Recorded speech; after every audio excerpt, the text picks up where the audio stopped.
Hello everyone, welcome to today's class.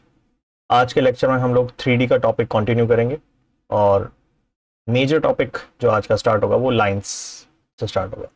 पूरे chapter को अगर देखा जाए तो दो पार्ट में डिवाइड किया जाता है, लाइंस में और प्लेन्स में। ठीक है, चलो अब इसमें ना फॉर्मेट्स चलेंगे। ठीक है, लाइन के ना कंडीशंस गिवन होंगी, जैसे स्ट्रेट लाइन में होता था 2D में कि अलग वो पॉइंट, कभी पॉइंट दे देते थे, कभी स्लोप दे देते थे, तो अलग अलग तरह से लाइन की इक्वेशन लिखी जाती थी। 3D में भी कुछ कुछ वैसा है, बस यहाँ पर एक तो लिखने के दो तरीके होंगे, एक होगा वेक्टर फॉर्म, एक होगा कार्टेशियन फॉर्म। प्रेफर मैं कहूंगा कि तुम वेक्टर फॉर्म ही करना। ठीक है, अनलेस एंड अनटिल क्वेश्चन तुम्हें फोर्स करे कार्टेशियन फॉर्म पे जाने के लिए तो जाओ, वरना वेक्टर फॉर्म बेस्ट है। क्यों? क्योंकि उससे सारे फॉर्मूले ना छोटे हो जाते हैं। ठीक है, अदरवाइज लाइक कार्टेशियन के ना कुछ स्पेसिफिक पॉइंट है जो मैं बता दूंगा, इंपॉर्टेंट है, बस वहां पे वो जरूरत पड़ेगी, तो बाकी इतनी कहीं काम नहीं आने। ठीक है, चलो सबसे पहले ये हमारी लाइन है जिसकी हमें इक्वेशन लिखनी है। ठीक है, 3D में एक्स वाई एक्सेस। पहला केस क्या है या पहला फॉर्म क्या है जिसमें equation of a line passing through a given point, एक पॉइंट पासिंग जो होगा वो हमें पता होगा। ठीक है, सेकंड पॉइंट क्या है, parallel to a given vector B. ठीक है, मतलब जो लाइन है वो किसी वेक्टर बी के पैरेलल है। ठीक है, एक तरह से इसको हम ये कहते हैं कि ये उस लाइन की डायरेक्शन बता रहा है। ठीक है, डायरेक्शन ऑफ लाइन। कभी कभी डायरेक्शन बोल देगा, कभी कभी बोलेगा कि लाइन जो है वो किसी वेक्टर के पैरेलल है, तो बी वेक्टर है। ठीक है, जो गिवन पॉइंट होगा जिससे लाइन पास कर रही है वो ए वेक्टर होगा। ठीक है, ये इसको मैं ऐसे लिख देता हूं। ठीक है, इस ये फॉर्म कब यूज करना है, जब हमारे पास एक पासिंग पॉइंट हो जिसे हम ए वेक्टर बोलेंगे। ठीक है, पासिंग पॉइंट मान लो कि x1 y1 z1 है। ठीक है, तो जो ए वेक्टर होगा वो क्या हो जाएगा, x1 आई कैप, y1 जे कैप, z1 के कैप। अगेन ये याद नहीं करना, ये तो हमें पता है कि किसी भी पॉइंट को वेक्टर फॉर्म में कैसे लिखा जाता है, आई जे के लगा दो उसके साथ। ठीक है, और पैरेलल वेक्टर गिवन होगा, पैरेलल वेक्टर बोलो या डायरेक्शन ऑफ लाइन बोलो। ठीक है, डायरेक्शन ऑफ लाइन जो कि होगा बी वेक्टर। अब बी वेक्टर में आई जे के फॉर्म में गिवन होगा, लेकिन अगेन वही प्रॉब्लम जैसे हमने डायरेक्शन कोसाइन में देखा था कि बी वेक्टर कैसे लिखते हैं, ए आई प्लस बी जे प्लस सी के। वैसे तो B1 B2 B3 लिखते हैं तो अच्छा रहता, बट सीबीएसई ने ए बी सी लिखा हुआ है तो ठीक है, उसको फॉलो करते हैं। ठीक है, बट कंफ्यूज क्या नहीं होना कि ये ए बी सी क्या है,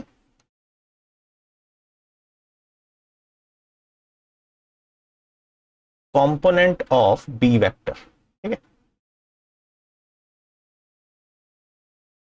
एबीसी कंपोनेंट है बी वेक्टर के, ए पासिंग पॉइंट है, बस इतना ध्यान रखना है। ठीक है, अच्छा ए नहीं सॉरी ए वेक्टर। तो दिक्कत यह है कि यहाँ पे वेक्टर है, यहाँ नहीं लिखा, तो ये कंफ्यूजन होती है, ये कौन सा ए, ये कौन सा ए। ठीक है, तो ध्यान रखना, हम जो बात करेंगे हम इसलिए वेक्टर फॉर्म में बात करते हैं, एक पासिंग पॉइंट ए और एक डायरेक्शन बी। फॉर्मेट क्या है लाइन का, format is very simple, R vector is equal to A vector plus lambda times B vector. ठीक है, आर क्या है, एनी जनरल पॉइंट, इस लाइन पे लाई करने वाला कोई भी पॉइंट है वो आर से रिप्रेजेंट होगा। अब कोई भी पॉइंट है तो उसका कोऑर्डिनेट क्या होगा, आर का कुछ भी हो सकता है, x Y Z let's say, तो एक्स आई वाई जे जेड के। ठीक है, आर क्या रिप्रेजेंट करता है, any general point on line. ठीक है, इस लाइन पे लाई करने वाला कोई भी पॉइंट है वो आर से रिप्रेजेंट होगा। ठीक है, ये फॉर्मेट हो गया। अच्छा, ये मैंने जो लिखा है ये वेक्टर फॉर्म में लिखा है, यहाँ पे वेक्टर्स का इस्तेमाल किया है, तो ये हमारी वेक्टर फॉर्म हो गई। ठीक है, ऐसे ही एक कार्टेशियन फॉर्म भी होती है, सी एफ शॉर्ट में लिख रहा हूं। ठीक है, कार्टेशियन फॉर्म कैसे लिखी जाती है, x minus x one upon a, y minus y one upon b, z minus z one upon c. ठीक है, x one y one z one तो क्या थे, पासिंग पॉइंट थे, पता है ये वाली बात। ए बी सी कौन से हैं, ये ए बी सी वो बी वेक्टर के कंपोनेंट हैं, ये ध्यान रखना। ठीक है,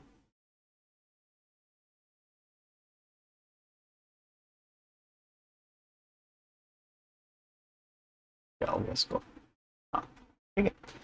तो इसमें ध्यान रखने वाली चीज क्या है हमारी, कि ऐसे समझ सकते हो इसको, मैं तो ऐसे लर्न रखता हूं कि नीचे जो लिखे जाते हैं वो कौन से होते हैं, component of B vector, component of B vector. ऊपर क्या होता है, ए वेक्टर, ठीक है, या पासिंग पॉइंट बोल लो या ए वेक्टर बोल लो, ठीक है। ये क्या होगा, अगर तुम्हारे को ना कार्टेशियन फॉर्म गिवन होगी ना, तो तुमसे बोलेगा वेक्टर फॉर्म लिख दो, तो वेक्टर फॉर्म लिखने के लिए तुम्हें ए और बी आइडेंटिफाई करना है, तुम्हें पता नीचे बी नीचे लिखे होते हैं, ए ऊपर लिखे होते हैं विद दिस फॉर्म, ठीक है। एक क्वेश्चन कर लेते हैं, थोड़ी सी क्लैरिटी मिलेगी।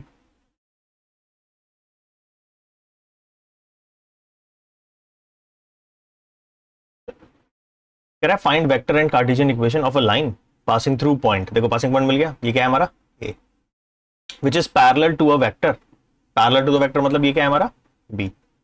यार वेक्टर फॉर्म तो बहुत ही ज्यादा सिंपल हो गया, है ना।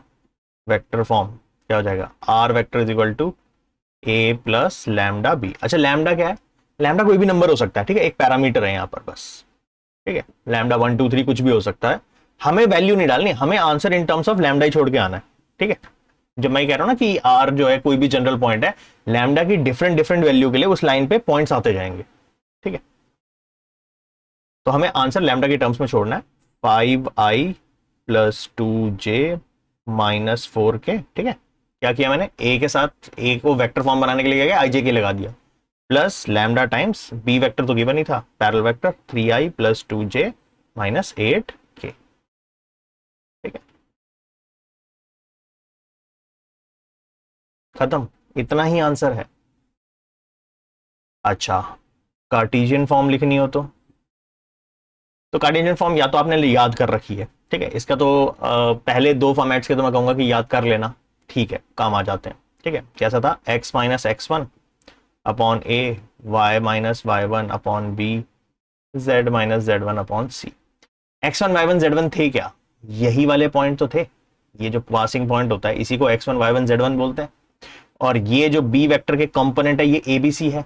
तुम्हें इसलिए ना सिर्फ फॉर्मूला याद करने से काम नहीं चलेगा, तुम्हें ये पता होना चाहिए वो ए है क्या और बी क्या है, बी के कंपोनेंट ए बी सी ही लिखे जाते हैं, तो वहां पे थोड़ी सी कंफ्यूजन क्रिएट होती है, तो ये ध्यान रखना, नीचे कंपोनेंट ऊपर पासिंग पॉइंट, ऐसा समझ लेना, ठीक है। तो नीचे तो पहले मैंने सबसे पहले नीचे वाली लिख लेता हूँ, नीचे बी, क्योंकि बी वेक्टर के कंपोनेंट हमने बोला था ना कॉन्सेप्ट वाइज, तो नीचे आ जाएगा 3 2 -8, ठीक है, इक्वल टू लिख दिया, और ऊपर लिखना है x minus passing point, x minus passing point वाले क्या है 5, दूसरे में y माइनस पासिंग पॉइंट है 2, z वाले में क्या है z माइनस -4 हो जाएगा, ठीक है, z माइनस -4 तो +4 हो जाएगा, ठीक है, क्लियर है। अच्छा यहां पर मैं एक बार डिस्कस कर देता हूँ इस चीज को भी, अगर किसी को ये फॉर्मूला यूज नहीं करना, वो कहे ये तो फॉर्मूला थोड़ा सा अजीब सा है, थोड़ा अजीब लग रहा है, तो तुम प्रॉपर तरीके से भी इसे निकाल सकते हो, ठीक है, लेकिन वो तरीका भी थोड़ा सा आसान नहीं पड़ता इतना, ठीक है। तो वो इस तरह से बनता है, यहाँ पे आर को रिप्लेस करो, ठीक है, एक सब हेडिंग बना देता हूँ, टू कन्वर्ट, अगर हम प्रॉपरली कन्वर्ट करने की बात करें vector form to Cartesian form, ठीक है, कार्टेशियन फॉर्म मतलब एक्स वाई जेड के टर्म्स में लिखना, वेक्टर फॉर्म मतलब वेक्टर के फॉर्म में लिखना, ठीक है। तो हम क्या करेंगे, इस आर वेक्टर को रिप्लेस कर दो X I plus Y J plus Z K से, is equal to 5i plus 2j minus 4k plus lambda times 3i plus 2j minus 8k, ठीक है। इसको क्या करें हम, इसको इधर लेके आओ, हाँ ठीक, x माइनस, इसको एक काम करो, ये पूरा जो है ना वेक्टर इसको लेफ्ट में ले आओ, तो ये x माइनस 5, आई में से आई माइनस करेंगे, j में से j माइनस करेंगे, ये पता है वेक्टर से ऐसे सब्ट्रैक्ट, y माइनस 2j और माइनस प्लस z माइनस, ये माइनस का वहाँ आ गया प्लस हो जाएगा z प्लस 4, ठीक है, is equal to lambda times 3i plus 2j plus minus 8k, ठीक है। तो आई नहीं लिखा ना मैंने, एक काम करो इसको लैम्डा को भी मल्टीप्लाई कर लो, ठीक है, खोल दो इसे, 3 लैम्डा आई 2 लैम्डा जे 8 लैम्डा ए। ठीक है, खोल दिया। अब कुछ नहीं करना, आई वाले को आई से कंपेयर करो, जे वाले को जे से कंपेयर करो, के वाले को के से कंपेयर करो। ठीक है, तो क्या हो जाएगा, x minus 5 is equal to 3 lambda, y minus 2 is equal to 2 lambda, z minus sorry z plus 4 is equal to minus 8 lambda. ठीक है, तीनों से लैम्डा की वैल्यू जनरेट कर लो, x minus 5 upon 3 is equal to lambda, y minus 2 upon 2, दोनों में 2, चलो ठीक है, इज इक्वल टू लैम्डा, और थर्ड वाले से जनरेट हुआ z plus 4 upon minus 8 is equal to lambda. तीनों लैम्डा के इक्वल है, तो तीनों को इक्वेट किया जा सकता है, तो बन गई equation x minus 5 upon 3 is equal to y minus 2 upon 2 is equal to z plus 4 upon minus 8। ठीक है, प्रॉपर कन्वर्ट करने का तरीका तुम्हें मुझे पता है कि इतना अच्छा नहीं लगेगा, पर क्या ना कभी कभी बोलता है कि convert this vector form to Cartesian form, तो इस तरह से भी किया जा सकता है कन्वेंशनल वे में, नहीं तो आइडेंटिफिकेशन से तो बहुत ही जल्दी हो जाएगा। ठीक है, तुम देख लो ये मेहनत, ये अगर तुमने फॉर्मेट याद कर लिया और मोर इंपॉर्टेंटली समझ लिया, नीचे बी के कंपोनेंट ऊपर ए, ठीक है, बी वेक्टर नीचे ऊपर ए वेक्टर। चलो कन्वर्ट करने का तरीका भी देख लिया हमने, चॉइस है, समझना समझो, नहीं समझना तो उसके बिना भी काम हो जाएंगे, क्वेश्चंस तो तब भी बन जाते हैं। ठीक है, नेक्स्ट पर आते हैं, equation of a line passing through 2 points. अच्छा ये ठीक है, अब की बार क्या किया, 2 पॉइंट्स इस्तेमाल किए हैं। ठीक है, एक पॉइंट ए है, एक पॉइंट बी। अब यहाँ पे बी की डेफिनेशन चेंज हो जाती है। ठीक है ना, जो ए है वो हमारा x1 y1 z1, जो बी पॉइंट है वो x2 y2 z2। ठीक है, अब तुम एक चीज समझो, तुम्हें लाइन की इक्वेशन अभी जो ऊपर फॉर्मेट देखा उसमें क्या देखा तुमने, एक पासिंग पॉइंट चाहिए, हमारे पास दो दो है तो कोई भी एक ले लेंगे। ठीक है, ए भी ले सकते हो बी भी ले सकते हो, फॉर्मेट के लिए हमने जो बुक्स के अंदर फॉर्मेट लिखा वो ए के हिसाब से लिखा गया, पर लिया बी भी जा सकता है। ठीक है, ठीक है, लेकिन हमें अगर फर्स्ट फॉर्मेट को यूज करना है तो हमें डायरेक्शन चाहिए। अगर मैं बोलूँ कि इस लाइन की डायरेक्शन, क्या मैं ऐसे डिफाइन कर सकता हूँ कि इस लाइन की डायरेक्शन ए से बी की तरफ है, वैसे तो लाइन की डायरेक्शन दोनों कंसिडर की जा सकती है, बी से ए भी ए से बी भी, पर सिंपली अगर हम एक एक आइडिया सोचे कि इस लाइन की एक डायरेक्शन तो ऐसी है ना कि ए बी ए से बी की तरफ है लाइन। ठीक है, तो अगर ए से बी है तो ए बी वेक्टर क्या होगा हमारा। ठीक है, अगर मैं बोलूं कि डायरेक्शन ऑफ लाइन को क्या डिफाइन कर ले हम, direction of line A B vector. अब तुम्हें पता है ए बी वेक्टर कैसे लिखा जाता है, B vector minus a vector. ठीक है, अच्छा, तो जो फॉर्मेट निकल के आता है, अब तुम्हारे पास देखो डायरेक्शन है, तुम्हारे पास पासिंग पॉइंट है, तो अगर हम फर्स्ट फॉर्मेट को यूज करें तो R vector is equal to passing point A vector plus lambda times, इसको ऐसे समझना डायरेक्शन, मैं कहूंगा कि तुम इसको ऐसे याद रखो तो बेटर रहेगा, यानी कि a vector plus lambda times A B vector, या फिर जो बुक्स में प्रॉपर फॉर्मेट लिखा है वो है a vector plus lambda times B vector minus a vector. अब तुम्हें याद करना है तो कर लो, टोटली योर चॉइस।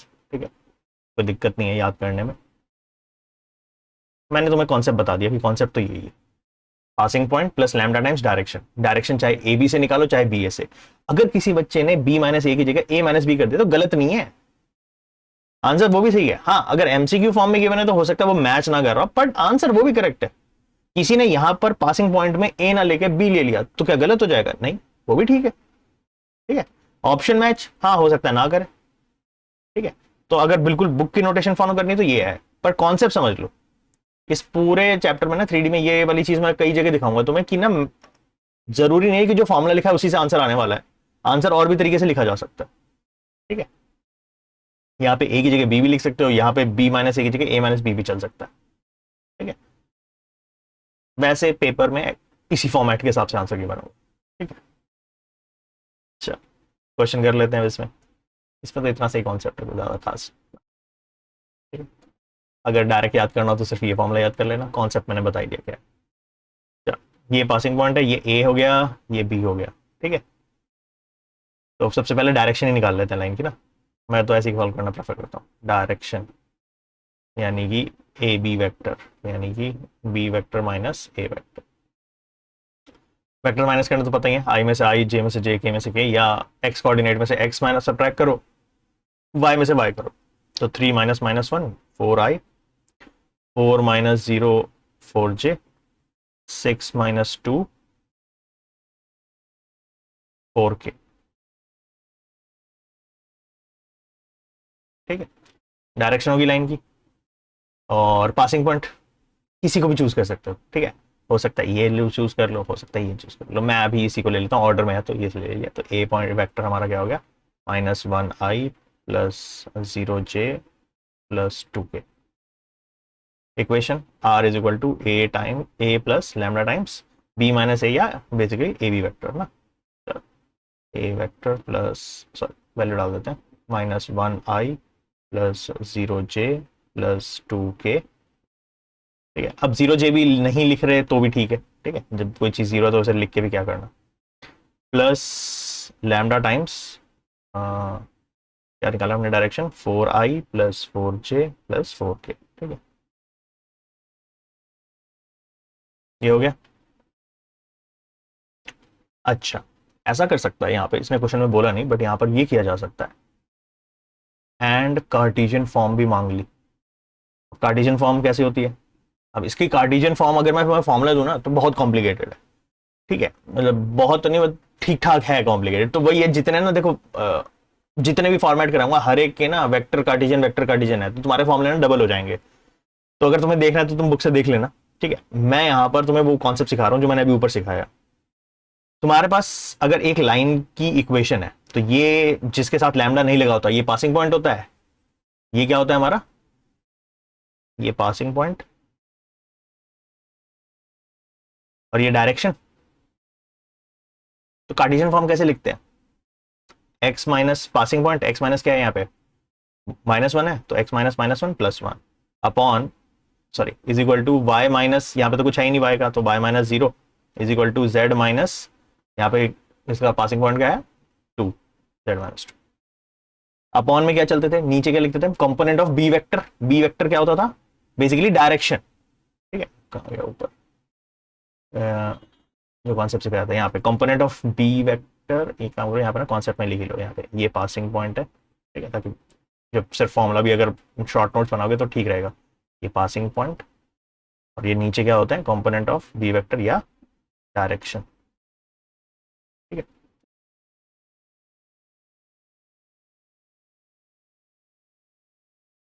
तो नीचे क्या लिखेंगे अब यहाँ पे, पासिंग पॉइंट वाला तो लिख लिया x-1, x-x1, y-y1, z-z1 तो हो गया। नीचे बी वेक्टर के कंपोनेंट यानी डायरेक्शन के कंपोनेंट, इसके कंपोनेंट क्या है 4 4 4, तो 4 4 4। तुम्हें बस यही समझना है, वेक्टर फॉर्म से कंफर्टेबल हो जाओ, कार्टेशियन बनाना, कार्टेशियन देख के वेक्टर बनाना आना चाहिए, इसको देख के पता होना चाहिए, इसको देख के क्या पता चलना चाहिए कि पासिंग पॉइंट क्या है। नीचे तो 4 4 4 है, यानी ये तो क्या है तुम्हारे बी वेक्टर के कंपोनेंट है, डायरेक्शन तो फटाफट मिल जाएगी। पासिंग पॉइंट निकालने के लिए क्या करना पड़ता है, इसमें थोड़ा उल्टा करना पड़ता है। पासिंग पॉइंट निकालने के लिए इसके जो साइन है वो उल्टे करने पड़ते हैं।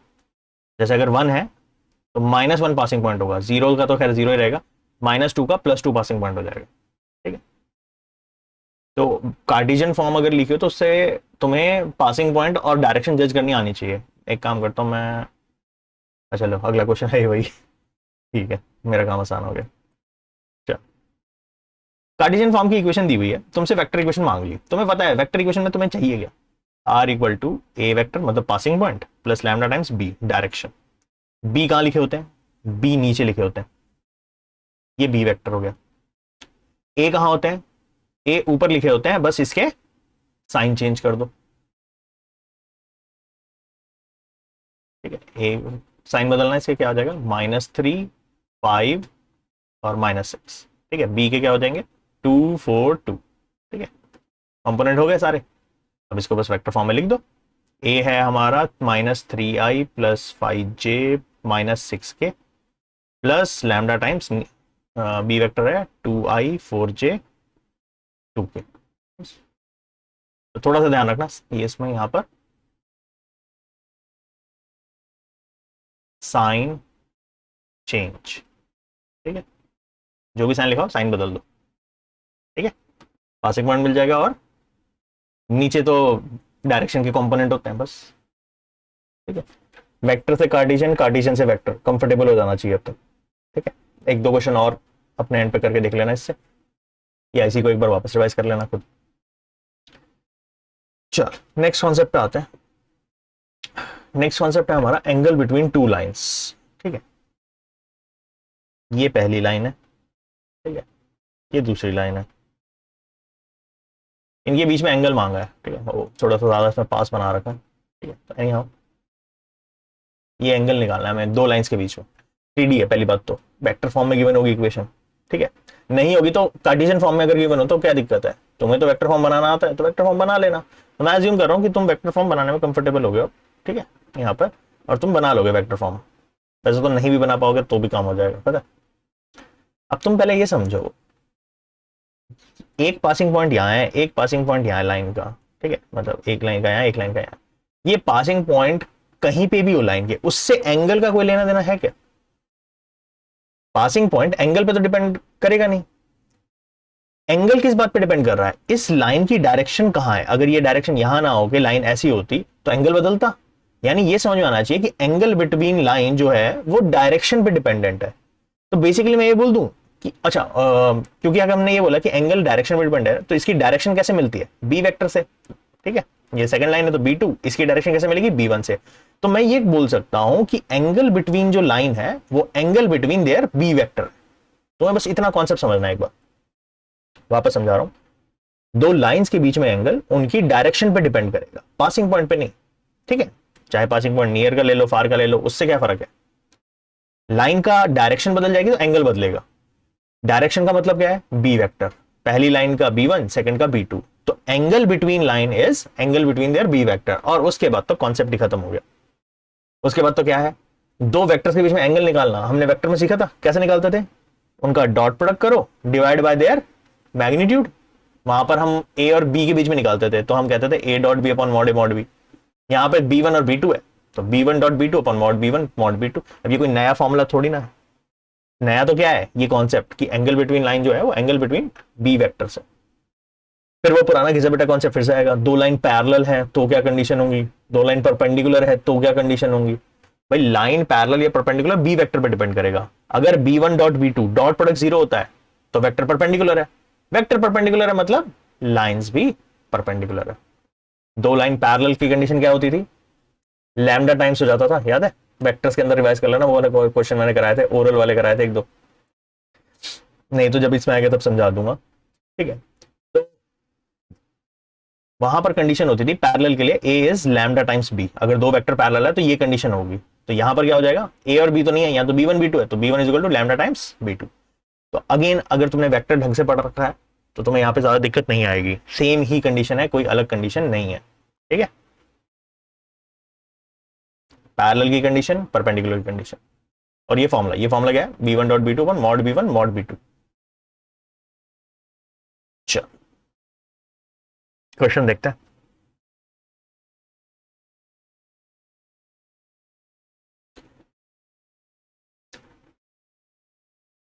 लाइन की इक्वेशन गिवन है। ठीक है, ये पहली लाइन की इक्वेशन है, ये दूसरी लाइन की इक्वेशन है। कह रहे find angle between them. Again ये स्टार्टिंग में तो पासिंग पॉइंट होता है, इसका कोई काम है नहीं, छोड़ो। लैम्डा के साथ क्या लिखा होता है? लैम्डा टाइम्स डायरेक्शन या बी वेक्टर होता है, ये काम का है। ठीक है, ये यानी पहली लाइन है तो ये हमारा क्या हो गया? B1 vector. ये क्या है? पहले तो यहां पर तो कुछ नहीं है, पासिंग सॉरी, स्टार्टिंग में तो पहले पासिंग पॉइंट लिखा होता है। फिर जरूरी नहीं है हर बार लैम्डा लिखा जाए, कोई और कांस्टेंट भी इस्तेमाल किया जाता है, म्यू ले लिया। ठीक है, कुछ भी कांस्टेंट लिखा जा सकता है यहाँ पे। ठीक है, ABC यूज नहीं करेंगे ताकि और कंफ्यूजन ना हो। XYZ भी नहीं इस्तेमाल करेंगे, तो इसलिए लैम्डा म्यू ग्रीक अल्फाबेट्स का इस्तेमाल किया गया। ठीक है, तो एनी हाउ जो कांस्टेंट है उसकी मल्टीप्लीकेशन में तो बी वेक्टर लिखा होता है। ठीक है, तो लैम्डा लिखो या म्यू उससे फर्क नहीं पड़ता। तो ये सेकंड लाइन है तो ये इसका B2 वेक्टर हो गया। तो मैं B1 B2 आइडेंटिफाई हो गए। अब क्या है? दो लाइंस के बीच में एंगल निकालना है, मतलब एंगल निकालना है इनके बीच में, एंगल बिटवीन दो वेक्टर B1 B2। कैसे निकालते हैं? Formula cos theta is equal to B1 dot B2, dot product करना। ठीक है, upon mod B1 mod B2। ठीक है, चलो B1 वेक्टर पहले लिख लेते हैं, क्या है? I plus 2J plus 2K। B2 क्या है? 3i plus 2j plus 6k। ठीक है, ओके। B1 B2 आगे, डॉट प्रोडक्ट निकाल लेते हैं इनका। B1 डॉट B2 कैसे निकालते थे? आई को आई से, यानी कि यहाँ पे कुछ नहीं, मीन्स 1 है, 1 × 3 3, जे को जे से, 2 × 4, के को के से, 6 × 2 = 12। ठीक है, कितना हो गया? 16 19। ओके, फिर मॉड B1 निकाल लो, वो कितना आ रहा है? मॉड मैग्नीट्यूड कैसे निकालते थे? कंपोनेंट्स के स्क्वायर करके, 1 2 और 2 है तो 1 का स्क्वायर, 2 का स्क्वायर, 2 का स्क्वायर, 4 4 8 9 का 3 हो गया।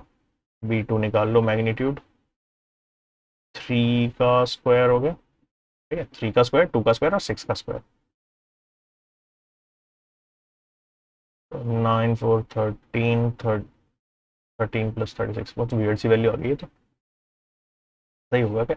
36 4 30, अच्छा हाँ ठीक है ठीक है, 36 + 4 40 49 7 आ गया। चलो ठीक है, सॉल्व तो हुआ ये। बस अब कॉस थीटा में फॉर्मूला डाल दो, cos theta is equal to dot product 19/3 × 7। ठीक है, तो थीटा क्या आ गया, यानी कि कॉस इनवर्स 19/21। ठीक है, ठीक है, जरूरी नहीं है सॉल्व हो पाए, कॉस इनवर्स करके छोड़ दो। ठीक है, अच्छा अब देखो, ये था वेक्टर फॉर्म में, तुम्हें वेक्टर फॉर्म में भी काम क्या जरूरत क्या पड़ी, तुम्हें बी वेक्टर आइडेंटिफाई करना था। बी किसके साथ लिखा होता है? लैम्डा या म्यू के साथ। यहां कहां लिखा होता है बी? ये कौन सी है? कार्टेशियन फॉर्म है। कार्टेशियन फॉर्म में बी कहां लिखा होता है? नीचे लिखा होता है बी। बस हो गया काम। ये B1, ये B2, सेम कॉन्सेप्ट नहीं है। अब बार बार सेम ही चीज कर रहे हैं, कोई अलग थोड़े ना है। निकालो सीधा, B1 वेक्टर लिख लेते हैं, 3i + 5j + 4k। B2 1i 1j + 2k। B1 dot B2, तो 3 1 3, 5 1 5, 4 2 8, 8 5 13 16। ठीक है, magnitude of B1 3 square 5 square 4 square, √50 हो जाएगा, है ना? 3 स्क्वायर 25 25 50, तो 5√2 हो गया बेसिकली। मैग्नीट्यूड ऑफ B2, ये भी √2 में आ जाए तो वैल्यू अच्छी अच्छी हो जाएगी। 1 स्क्वायर 1 स्क्वायर 2 स्क्वायर 4 5 6। चल कोई नहीं, जो भी है। cos theta is equal to dot product 16/5√2 × √6। Solve करेंगे तो √16/5 इंटू, ये हो गया √12, तो लिख दो तुम 2√3, ये हट जाएगा 8। तो cos theta is equal to 8/5√3। तो थीटा अगर लिखा जाएगा तो cos इनवर्स 8/5√3।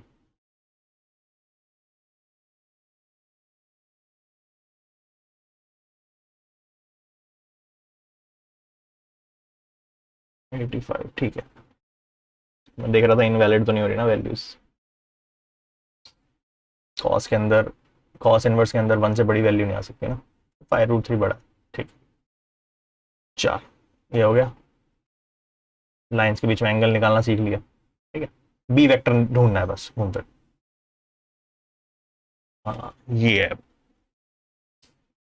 अच्छा इसके ना, कहाँ गया, ये जो मैंने कंडीशंस दी हैं तुम्हें, ये वेक्टर फॉर्म में है, ये कार्टेशियन फॉर्म में भी गिवन होती है, लेकिन वो इतनी बेकार तरीके से लिखा होता है कि एक तो याद करने के लिए फॉर्मेट लंबा होगा, तो मैं रिकमेंड नहीं करूंगा कि तुम अगेन उस पर जाओ। ये बढ़िया है, ऐसे ही रख लेना।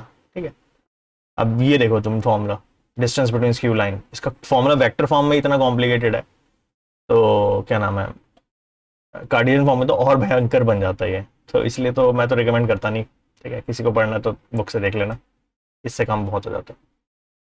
स्क्यू लाइंस होती है, पहले तो ये समझ लेते हैं। स्क्यू लाइंस 3D में 2 लाइन है, जो हो सकता है कि एंगल पे भी हो। ठीक है, अगर मैं हाथ से ड्रॉ करके दिखाऊं तो एक सेकेंड, ऐसा हुआ, ठीक है, ये तो पैरेलल दिख रही है। अब ऐसे सोचो, ठीक है, ये पैरेलल थी, ठीक है, इधर ऐसे टेढ़ी तो होगी ये लाइन, ठीक है, या इस पेन को ले लो, ये देखो पेन दिखेगा नहीं शायद, और पेन पड़े हैं क्या,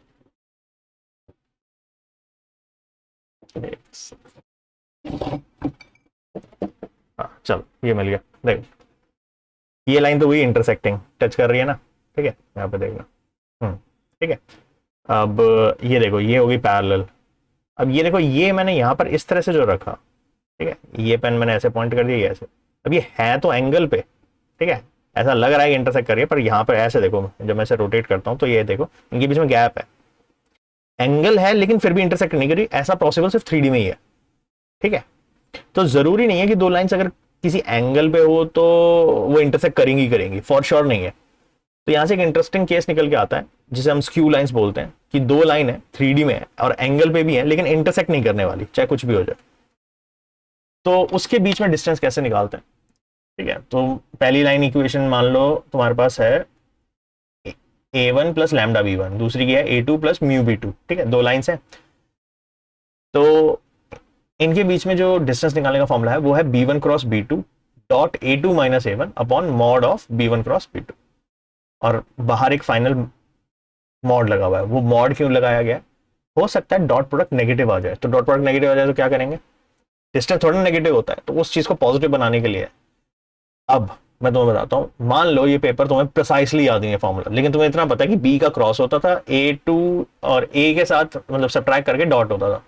मान लो तुमने b1 क्रॉस b2 की जगह b2 क्रॉस b1 कर दिया, कोई दिक्कत नहीं, आंसर आ जाएगा। a2 माइनस a1 की जगह a1 माइनस a2 लिख दिया, कोई दिक्कत नहीं, आंसर आ जाएगा, ठीक है। यूजुअली बच्चों को दिक्कत ये होती है कि ये भूल जाता है a1 माइनस a2 था या a2 माइनस a1 था, नहीं फर्क पड़ता, मॉड का काम है संभालना नेगेटिव का। अगर मान लो नेगेटिव आ भी गया उससे संभाल लेगा वो, तो तुम्हें इस चीज के ऊपर ध्यान नहीं देना, तुम्हें ध्यान क्या रखना है, b1 b के होते हैं क्रॉस प्रोडक्ट, डॉट होता है subtraction of a vectors, divide by magnitude of b1 cross b2 या b2 क्रॉस b1 जो भी होगा, ठीक है।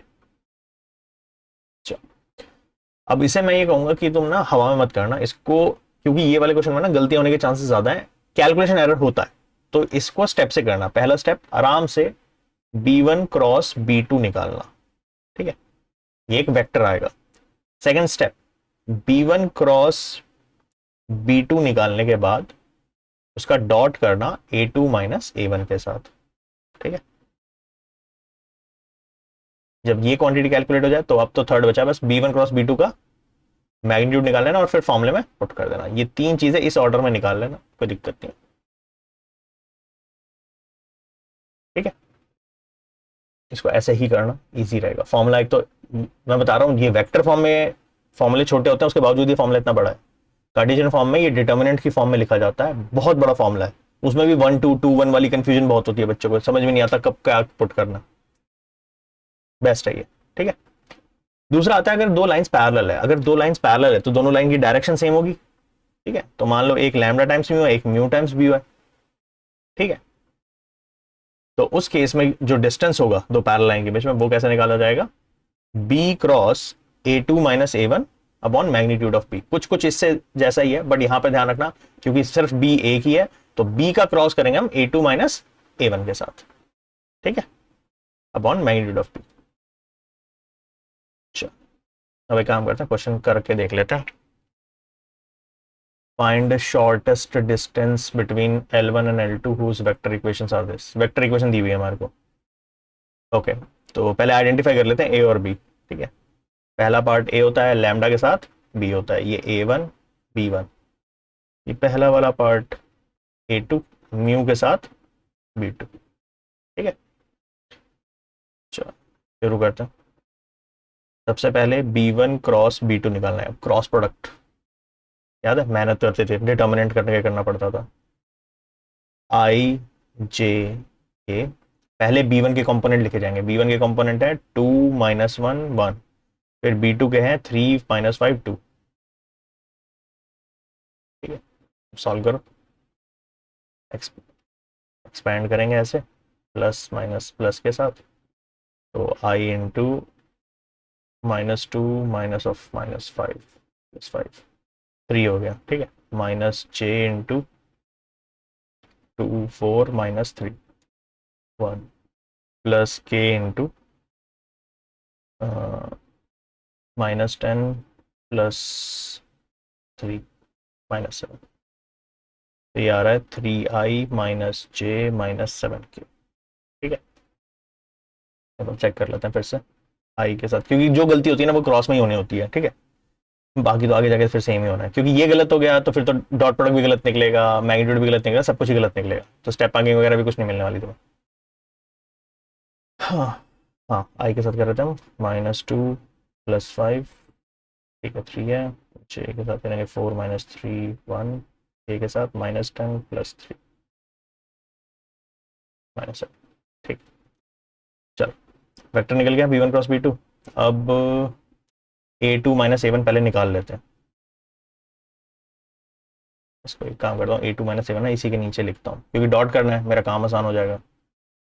a2 - a1, इसमें से इसको सब्ट्रैक्ट करना है, i में से i सब्ट्रैक्ट करो, 2 - 1 1i, 1 - 1 0j, और माइनस के, और यहाँ है ही नहीं तो माइनस के ही रहेगा। ठीक है, ये आ गया। अब यहीं पे b2 b1 cross b2 dot a2 - a1 निकाल लो। ठीक है, सेकंड स्टेप पे आ गया, फर्स्ट स्टेप कर लिया हमने, अब सेकंड स्टेप डॉट प्रोडक्ट कर लो इनका, यहीं पे 3, ये 0 हो गया, और ये +7 10 आ गया। थर्ड मैग्नीट्यूड निकालने के लिए बोला था, b1 क्रॉस b2 का मैग्नीट्यूड निकाल लो। मैग्नीट्यूड कितना है, इसका मैग्नीट्यूड निकालना है ना इस वेक्टर का, तो 3 स्क्वायर -1 स्क्वायर -7 स्क्वायर 49 50 59, अजीब सा है। ठीक है, फाइनली अब आंसर में पुट करना है बस, डिस्टेंस इज इक्वल टू क्या था, b1 cross b2 dot a2 - a1। ठीक है,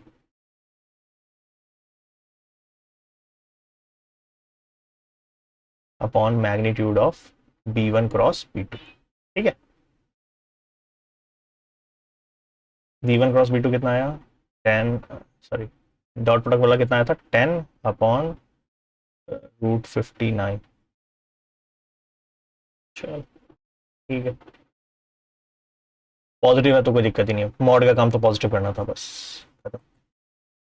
है ना। चलो डी भी हो गया। अब पैरेलल वाला, एक पैरेलल वाला कर लेते हैं। ये दो लाइंस है, अगर उसने बोला डिस्टेंस निकालना है इनके बीच में, तो तुम बाय डिफॉल्ट मान के मत चलना कि पैरेलल लाइन है, स्क्यू लाइंस है, पहले देख लेना दोनों के, देख रहे हो तुम बी वेक्टर सेम है, अगर बी वेक्टर सेम है, दोनों के बी सेम है, तो हम ये बोल सकते हैं b1 = b2। हमारी कंडीशन क्या थी पैरेलल लाइन की, b1 = lambda times b2, lambda कुछ भी हो सकता है, यहाँ 1 भी हो सकता है, तो हम ये बोल सकते हैं कि लाइन क्या है, पैरेलल है, और लाइन पैरेलल है तो पैरेलल का फॉर्मूला लगा, फॉर्मूला क्या था, b cross a2 - a1 upon magnitude of b। ठीक है, तो क्रॉस प्रोडक्ट करना पड़ेगा ना, a2 - a1 निकाल लेते हैं, ये पहले b लिख लो, b = 2i 3j 6k, a2 - a1 क्या हो गया, ये a1 है फर्स्ट लाइन, ये a2 है, 3 - 1 2i, 3 - 2 1j, -5 + 4 -k। ठीक है, इन दोनों का करना है डॉट, यहीं पे कर देता हूँ, नहीं क्रॉस करना है, Shit, बच गया। क्रॉस प्रोडक्ट, तो b cross a2 - a1 i j k, b हो गया 2 3 6, a2 - a1 हो गया 2 1 -1। चलो ये फिर सॉल्व हो जाएगा ये,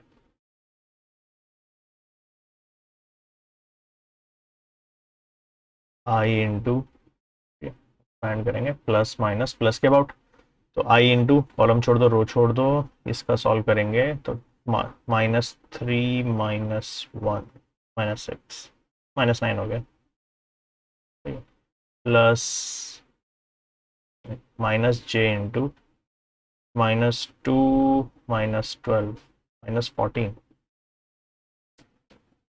ओके, और plus k into 2 -6 -4 -9i plus 14j -4k।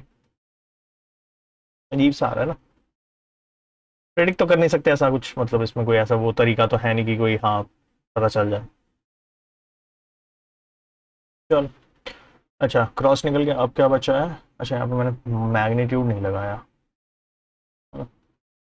और मैग्नीट्यूड ऑफ बी निकालना है, बी तो निकाल ही रखा था, तो ये तो निकाल लेते हैं, 3 स्क्वायर, एक काम करता हूँ रुको, पहले ये वेक्टर निकला है इसी का मैग्नीट्यूड निकाल लेते हैं, B cross A2 minus A1 का मैग्नीट्यूड, इसका मैग्नीट्यूड निकालना है, तो square root of -9 square 14 square, ठीक है, ब्रैकेट लगाना भूल गया, प्लस -4 स्क्वायर, जगह बना लें, तो 9 स्क्वायर हो गया ये 81, 14 का हो गया 196, 16, ठीक है,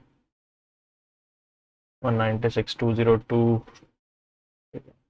212, 81, 293, बहुत ही अजीब वैल्यू है, मतलब पेपर में अगर आ जाए ना तो एक तो ऐसे मतलब ऑप्शन अवेलेबल ना हो तो ऐसे लगेगा पता नहीं क्या ही आ रहा है, ठीक है। अच्छा मैग्नीट्यूड ऑफ बी भी चाहिए ना, बी वेक्टर ये रहा, यहीं पे लिखा देता है, क्या करता हूँ मैग्नीट्यूड ऑफ बी, बी है square root of 2 square 3 square 6 square, ये भी अजीब सा ही आएगा, नहीं ये अच्छा है, 36 प्लस 4 40 49 7 आएगा ये, चल कुछ तो ठीक है।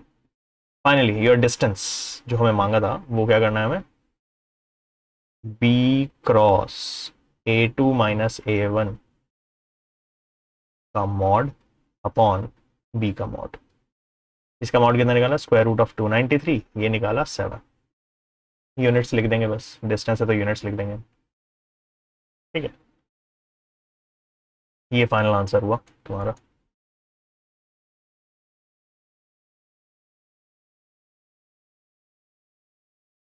थोड़ा लेंदी रहेगा, ध्यान रखना, डिस्टेंस का क्वेश्चन आएगा तो ना बस एक ही चीज का ध्यान रखना, मैं बता रहा हूँ, क्रॉस प्रोडक्ट, गलती जो कुछ होती है ना वही होती है, क्रॉस प्रोडक्ट गलत हो गया ना फिर तो सारा आगे क्वेश्चन ही खराब है, ठीक है, चाहे ये हो चाहे ये वाला हो, ठीक है, ठीक है, ये टाइम के बेसिक क्वेश्चन में तो यही था, ठीक है, चलो डन है, बाकी फिर नेक्स्ट क्लास में करते हैं, आज के लेक्चर के लिए इतना बहुत है, 40+ मिनट का हो गया, ठीक, डन, फिर नेक्स्ट क्लास में मिलते हैं, गुड डे एवरीवन।